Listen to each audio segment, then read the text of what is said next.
Hello भक्तों, कल मोक्षदा एकादशी है। राधे राधे। कल मोक्षदा एकादशी है, इसलिए आज मैं आप लोगों के लिए मोक्षदा एकादशी की कथा कहने जा रही हूँ। आप लोग ध्यान देकर सुने। मार्गशीर्ष माह के शुक्ल पक्ष की एकादशी मोक्षदा एकादशी के नाम से प्रसिद्ध है। इस दिन दामोदर भगवान की पूजा की जाती है। पूजा में दामोदर भगवान को धूप, दीप, नैवेद्य आदि पूजा पदार्थों से करनी चाहिए और भक्ति पूर्वक दामोदर भगवान का कीर्तन और जागरण आदि करना चाहिए। उसमें यह प्रार्थना करनी चाहिए, गोविंद मेरी यह प्रार्थना है, भूलूं ना मैं नाम कभी तुम्हारा, निष्काम होके दिन रात गाऊं गोविंद दामोदर माधवेती, गोविंद दामोदर माधवेती, हे कृष्ण हे यादव हे सखेती। युधिष्ठिर बोले, हे देवेश, मुझे बड़ा संदेह है। इस कारण संसार के हित के लिए मैं आपसे पूछता हूँ, मार्गशीर्ष शुक्ल पक्ष के एकादशी का नाम क्या है, उसकी क्या विधि है और उसकी विधि मुझसे कहिए। श्री कृष्ण बोले, हे राजन, तुम्हारा प्रश्न बहुत सुंदर है। मार्गशीर्ष कृष्ण पक्ष की जो उत्पन्न नाम की एकादशी होती है, वह सूर दैत्य को मारने के लिए मेरे शरीर से उत्पन्न हुई है, इसलिए मुझको बहुत प्रिय है। हे राज सत्तम, मैं तुम्हारे सामने चर अचर तीनों लोकों के हित के लिए उस एकादशी का वर्णन करता हूँ जिसका नाम मोक्षदा है। यह सब पापों को हरने वाली है। इसमें दामोदर भगवान की अच्छी तरह पूजा करें, तुलसी की मंजरी और धूप दीप से अच्छी तरह भगवान की आराधना करें। हे राजेंद्र, मैं पुराण की कथा कहता हूँ, उसको सुनो।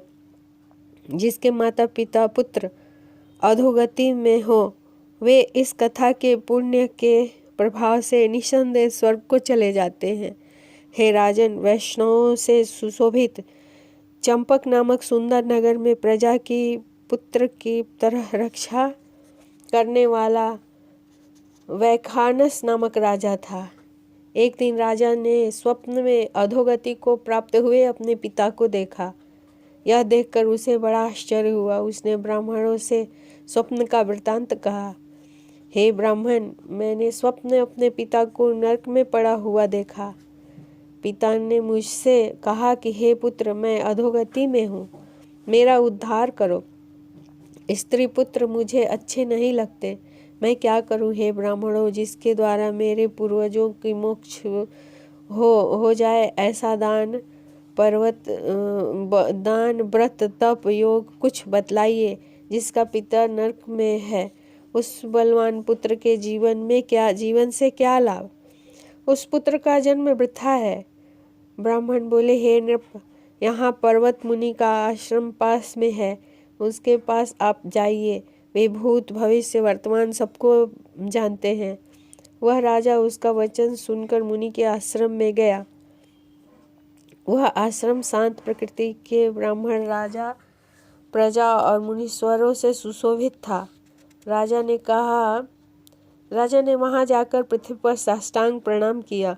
मुनि ने राज्य के 7 अंगों की कुशल पूछी और कहा कि तुम्हारा राज्य निष्कंटक तो है। राजा बोला, हे विप्र, आपकी कृपा से सब कुछ होने पर भी कुछ विघ्न उपस्थित हो गया है। हे ब्राह्मण, मुझे कुछ संदेह है, उसे आप दूर कीजिए। पर्वत मुनि राजा के यह वचन सुनकर नेत्र बंद करके भूत भविष्य को सोचने लगे। फिर राजा से बोले, हे राजेंद्र, आपके पिता के पाप को मैंने समझ लिया है। पूर्व जन्म में पत्नी के द्वेष से तुम्हारे पिता ने काम के वशीभूत होकर एक स्त्री को रति दी और दूसरी स्त्री के आग्रह करने पर भी ऋतुदान नहीं किया। इस कर्म से वह नरक में पड़ा। राजा बोला, हे मुनि, इस व्रत और दान से उस नरक में मेरे पिता का उद्धार होगा, वह उपाय मुझसे कहिए। मुनि बोले, मार्गशीर्ष शुक्ल पक्ष के मोक्षदा नाम की एकादशी है, तुम सब लोग उसका व्रत करके उसका पुण्य पिता को दे दो। मुनि के इस वचन को सुनकर राजा अपने घर गया। वह अगहन सुदी 11 आई, तब स्त्री पुत्र और रनिवास समेत विधि पूर्वक व्रत करके उसका पुण्य राजा को दिया।